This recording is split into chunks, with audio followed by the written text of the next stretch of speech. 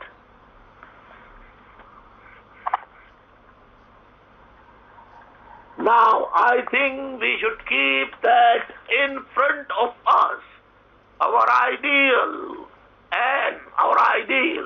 and you will find that in course of time Hindus would cease to be Hindus and Muslim would cease to be Muslims now in the religious sense, because that is the personal faith of each individual. But in the political sense, as citizens of Pakistan,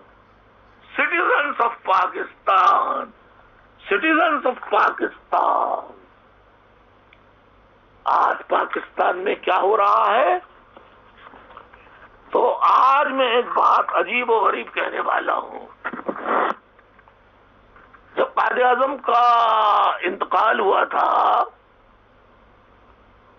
1948 میں، تو ان کی میت کو حاجی کلو نے غسل دیا تھا، جو خود بھی شیعہ خوجہ شیعہ اثنا عشری شیعہ تھے. قائد اعظم کی 2 بار نماز جنازہ پڑھائی گئی. پہلی نماز جنازہ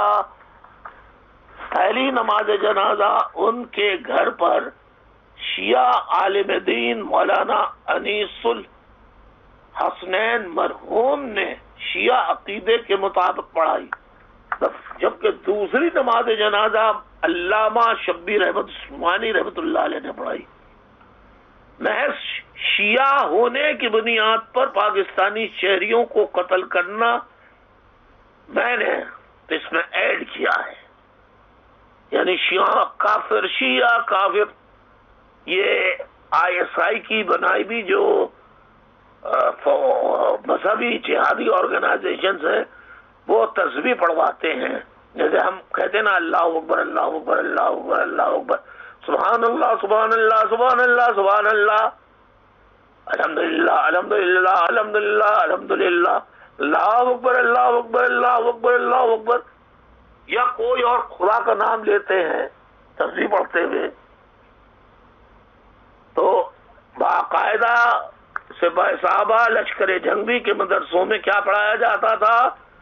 شاگردوں کو شیعہ کافر جو نہ مانے وہ بھی کافر، شیعہ کافر جو نہ مانے وہ بھی کافر. تو یہ جو بھی کہتا ہے وہ پاکستان کے بانی قائد اعظم کے مسلک کو قتل کرتا ہے. قائد اعظم کے مسلک کو قتل کرنا، قائد اعظم کو قتل کرنے کے مترادف ہے. قائد اعظم کو قتل کرنا پاکستان کو قتل کرنے کے مترادف ہے. اب قائد اعظم کا مسلک کیا تھا؟ خوجہ اثنا شری، father of a nation. Who is father of a nation?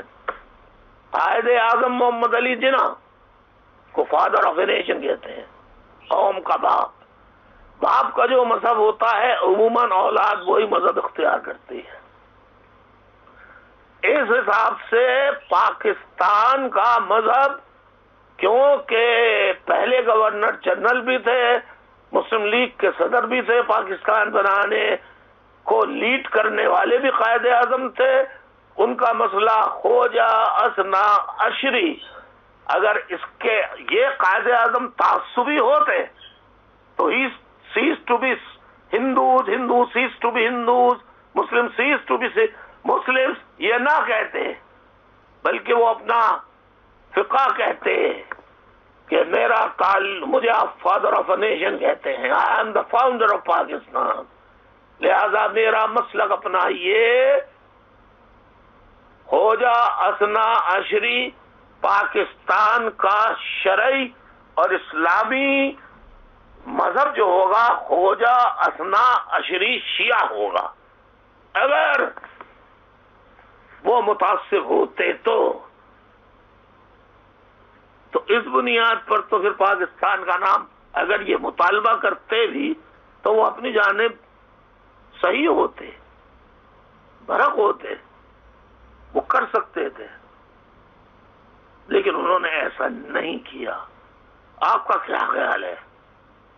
Pakistan کا نام آپ خوجہ اثنا عشری، پاکستان شیعہ بریکٹ میں مسلم، کیونکہ باپ شیعہ تھا تو اولاد بھی شیعہ ہوئی، یعنی پاکستانی بھی شیعہ ہوئے. بھلے سے اکثریت کس کی ہو، اکثریت 351 وہ غدار کہلا دیے گئے، اور جو 73 والے تھے. ہاں ایک چیز بھول گیا، 73 مسلم لیگ نے صوبہ پنجاب میں، تو گورنمنٹ 46 میں کس کی بننی چاہیے؟ 20 یونینسٹ پارٹی نے نشستیں حاصل کی تھیں، لیکن کیریکٹر آپ پنجاب کے جاگیردار اور وڈیروں کا دیکھیے. خدا کی قسم 1946 میں بھی جو گورنمنٹ بنی وہ 73 کی مسلم لیگ کی نہیں بنی، بلکہ 20 نشستیں حاصل کرنے والے یونینسٹ پارٹی کی بنی. کسی سے آپ تصدیق کر لیجئے. اور اب پاکستان کا نام پاکستان شیعہ رکھ دیجئے. یہ کوشچن مارک چھوڑے جا رہا ہوں میں اس جواب کے ساتھ کہ قائد اعظم اگر تعصب پسند ہوتے تو ایسا کرتے، انہوں نے ایسا نہیں کیا. لیکن جو میں نے بات کی ہے اس کے مطابق یا تو پاکستان شیعہ رکھ دیجئے، ورنہ شیعوں کو کافر کہنا بند کر دیجئے. میں سننے والوں سے کہتا ہوں کہ بہت دیر ہو گئی ہے، بہت زیادہ دیر ہو گئی، 1 گھنٹہ پھر 1.5 گھنٹے کا تقریباً. میں اجازت چاہتا ہوں ساتھیوں، پھر 8ویں لیکچر کے ساتھ انشاءاللہ جلد حاضر ہوں گا. اب آپ کو ریویژن مجھے نہ کرنا پڑے، میں اب آگے سے چلوں پلیز، کیونکہ مجھے ابھی بہت کچھ آگے بتانا ہے. پاکستان کے 69 ایئرس میں ہم نے کیا کھویا کیا پایا یہ بتانا ہے. غور سے سنیے گا، اور وہ چیزیں میں آپ کو بتاؤں گا جو کم از کم پاکستان میں آپ کو شاید نہ ملے. کیونکہ قائد اعظم کی پہلی 11 اگست 1947 کی فرسٹ کانسٹیٹیوئنٹ اسمبلی کی اسپیچ جو میں نے آپ کے سامنے پڑھ کے سنائی، وہی کورس کی کتابوں سے نکال دی گئی ہے. کہاں وہ بتائی جاتی ہے؟ اب کہاں یہ بتایا جاتا ہے کہ علامہ اقبال نے 1930 کا خطبہ، جس کو خطبہ پاکستان کا نام دیا گیا، جس پر انہوں نے اپنے شاگرد جو جرمنی میں تھا، راغب نام تھا اس کا، اس کو لکھ کے کہا کہ جھوٹ، تم نے لکھا ہے میں نے پاکستان کا نام نہیں لیا، نہ میں نے علیحدہ وطن بنانے کا نام لیا ہے، میں نے شمال رائے دیے، شمال مشرقی وہ شمال مغربی علاقوں کو جہاں مسلمانوں کی اکثریت ہے، خود مختار ریاستوں کا، آزاد خود مختار ریاستوں کا درجہ دے دیا جائے with in the union of India. یہ جواب تھا راغب اپنے شاگرد کو علامہ اقبال کا، جن کو تصور پاکستان کا خالق کہا جاتا ہے، جن کو تصور پاکستان کا خالق کہا جاتا ہے۔ آج مردم شماری ہو رہی ہے ملک میں، کراچی میں افراد نہیں گنے جا رہے، گھر گنے جا رہے ہیں، اور دیہی علاقوں میں سندھ کی حکومت رینجرز اور فوج کے ساتھ مل کے ISI کے ساتھ مل کر کیا سازش کر رہی ہے مہاجروں کے خلاف کہ وہ جو گوٹ موجود بھی نہیں ہیں، وڈیرے کے گھر میں کھانا کھا رہے ہیں، مرغیاں کھا رہے ہیں، مسلم کھا رہے ہیں، مرغ مسلم، اور وہاں ان کے بولے ہوئے یہ دیہات ہے، یہ دیہات ہے، اس کی آبادی اتنی ہے، اتنی ہے، اتنی ہے، جو وہ کہہ رہے ہیں وہ لکھ کے جو مردم شماری کرنے والے سویلین ہیں ان کو دے رہے ہیں۔ اس طرح یعنی شہروں کی آبادی کم ہو گئی، سبحان اللہ، اور دیہی علاقوں کی آبادی بڑھا کے دکھا رہے ہیں۔ ایسی مردم شماری کو کم از کم میں اور میرے چاہنے والے ہرگز نہیں مانیں گے۔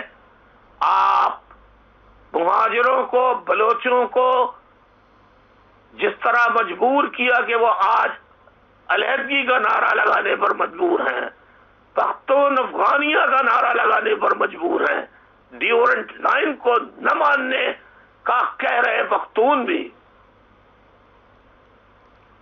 مہاجروں کو مار مار کے آپ کیا لائن دینا چاہ رہے ہیں؟ ذرا یہ تو بتا دیجئے۔ اگر آپ کراچی کو، سندھ کو آزاد کر کے کراچی کو، جو 1995 میں نے ایک سازش بیان کی تھی گریٹر پنجاب کی، گریٹر پنجاب، عظیم تر پنجاب، جس میں میں نے بتایا تھا کہ یہ سازش تیار ہو چکی ہے پاکستان کے ٹکڑے ٹکڑے کرنے کی، اور پنجاب نے امریکہ ویسے کراچی کو مانگا ہے کہ بس ہمیں کراچی دے دو۔ تو انہوں نے پوچھا کراچی کیسے چلے گا، تو پنجابیوں نے، جو جرنیل اور ایلیٹ تھی، حکمراں ایلیٹ، عام پنجابی، غریب پنجابی نہیں، وہ تو بیچارہ جانتا بھی کچھ نہیں ہے، تو انہوں نے کہا کہ ہم کراچی کو جیسے ہانگ کانگ تھا چائنا کا، سیٹلائٹ اسٹیٹ بنا کر کراچی کو ہم استعمال کریں گے۔ کان کھول کے سن لو، جب تک ایک بھی مہاجر زندہ ہے تمہارا خواب یہ پورا نہیں ہوگا۔ جو بھی یہ خواب دیکھ رہے ہیں وہ خواب دیکھتے کہ دیکھتے رہ جائیں گے۔ سیٹلائٹ اسٹیٹ تو نہیں بنے گا، شاید اللہ کچھ اور بنا دے۔ اجازت چاہتا ہوں، 8ویں لیکچر کے لیے تیار رہیے۔ اللہ حافظ۔